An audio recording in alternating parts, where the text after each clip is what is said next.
Yes, Aria said. He's one of his best friends from college.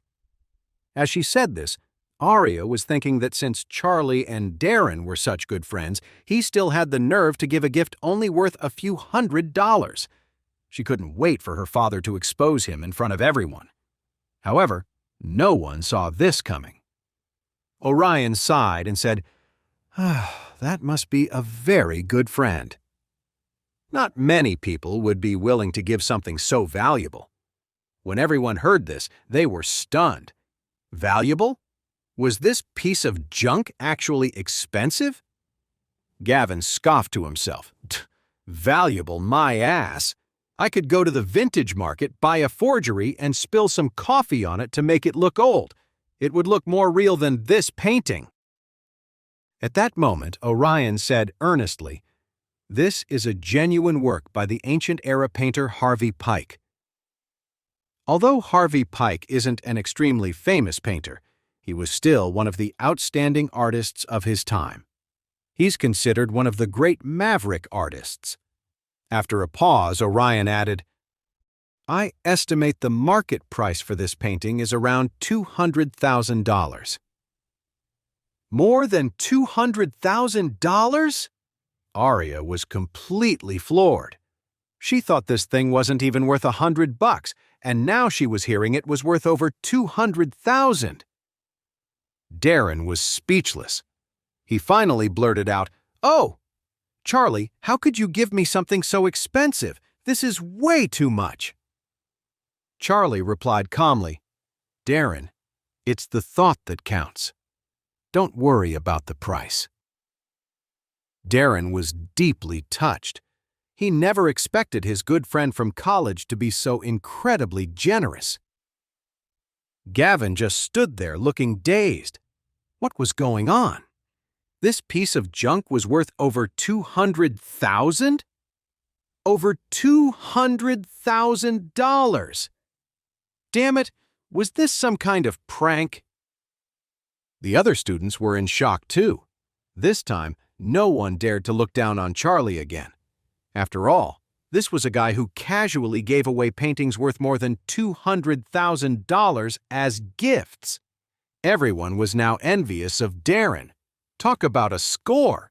To get such an expensive gift for his grand opening, he'd really hit the jackpot. At that moment, Aria was also in shock, and her opinion of Charlie changed completely. She knew her father was an expert. If he said the painting was worth over $200,000, then it was definitely worth that much. Oh my God! Darren's friend actually gave such an expensive gift. That was an incredible gesture. Thinking of this, she looked at Charlie with stars in her eyes. Claire asked, puzzled, "Charlie, how much did you spend on this painting?" Charlie smiled slightly and said in a low voice, "Actually, it didn't cost much. The guy who sold it to me was an acquaintance. He got it for a steal himself, so he sold it to me for a low price." Claire couldn't help but say, "A $200,000 painting sold to you for just a few thousand? Is something that good even possible?"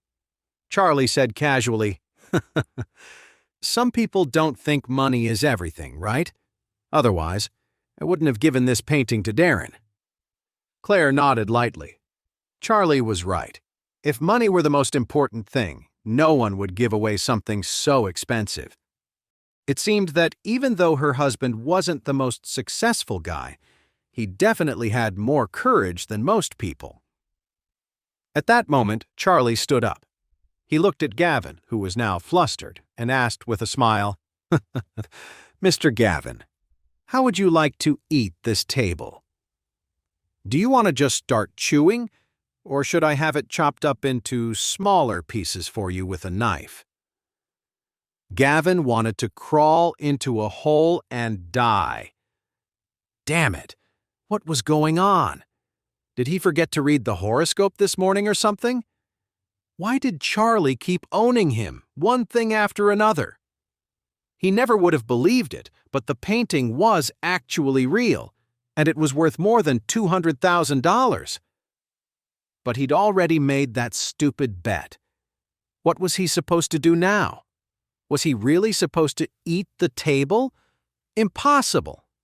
If his car got wrecked, he could just buy a new one. But eating a table? How could anyone even do that? He'd actually die if he tried. The other classmates started taunting him too. "Hey, Gavin, you're the one who said you'd eat the table.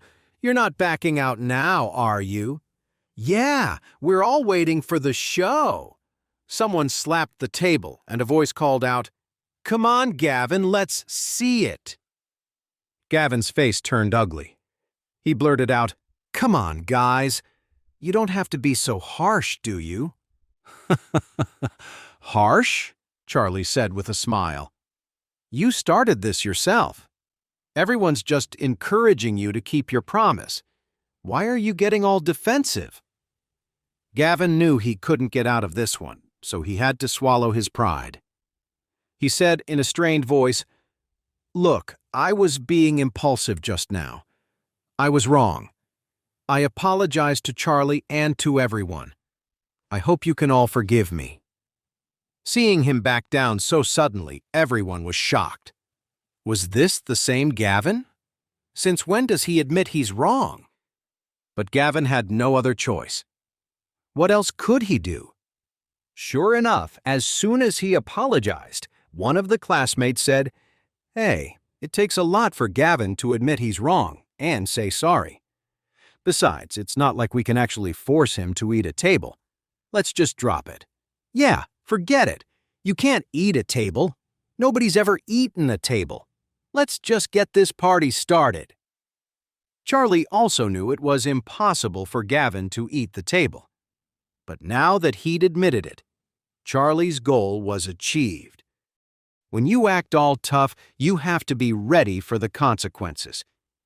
But this was just a small taste of what was coming. It was only the beginning. Much worse things were waiting for Gavin down the road. So he said, since Gavin admitted he was wrong and apologized, let's forget about the table. Today is about the grand opening of the Moonlight Bistro, so let's not steal his thunder. Gavin breathed a sigh of relief.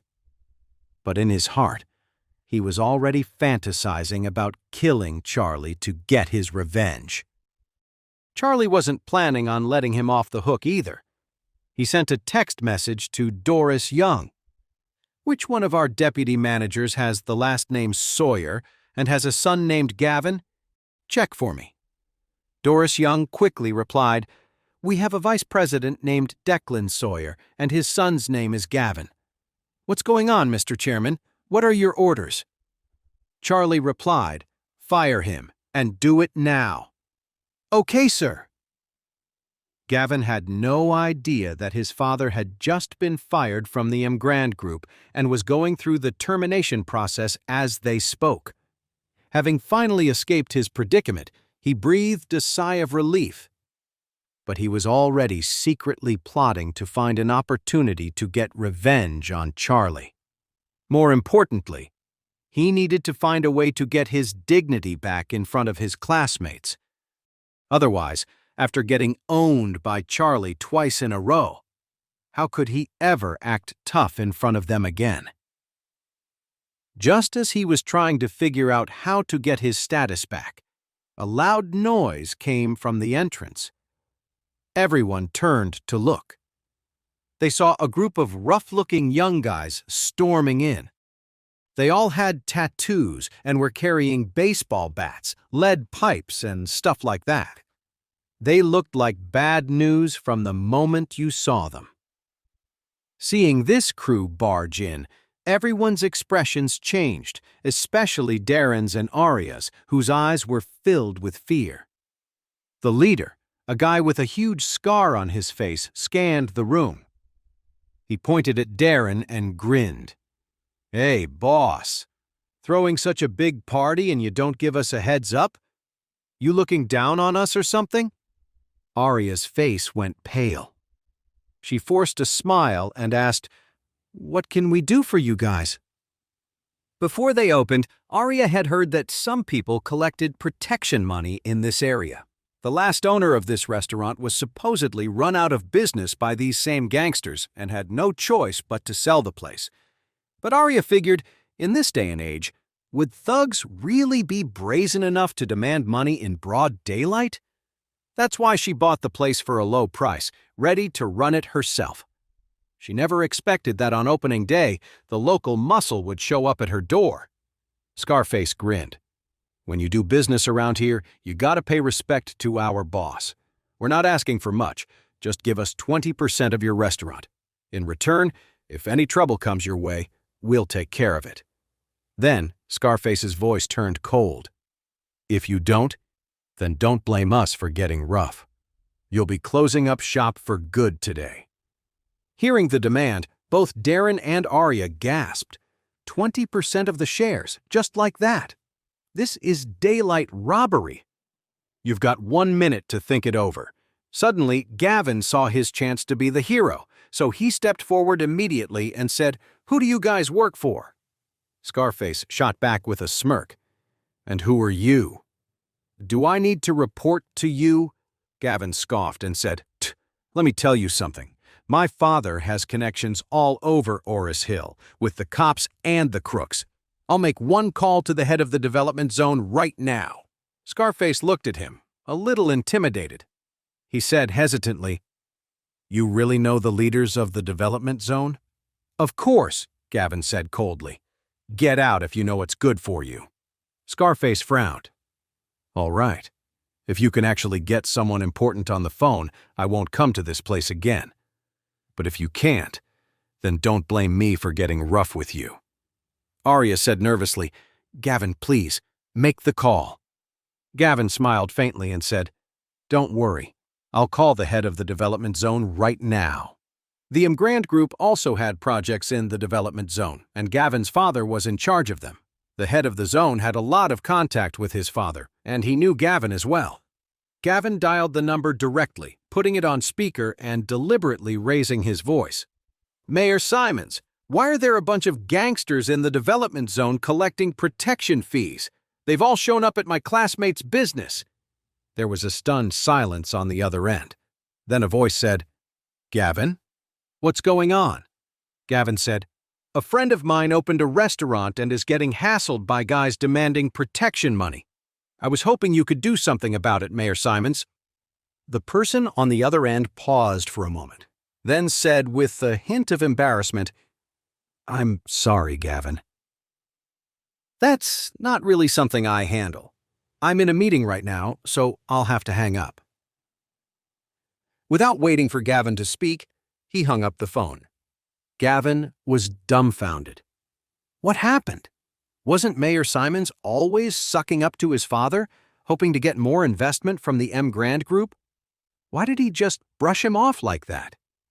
What Gavin didn't know was that the news of his father being fired from the Grand Group had already spread throughout the entire leadership of Oris Hill.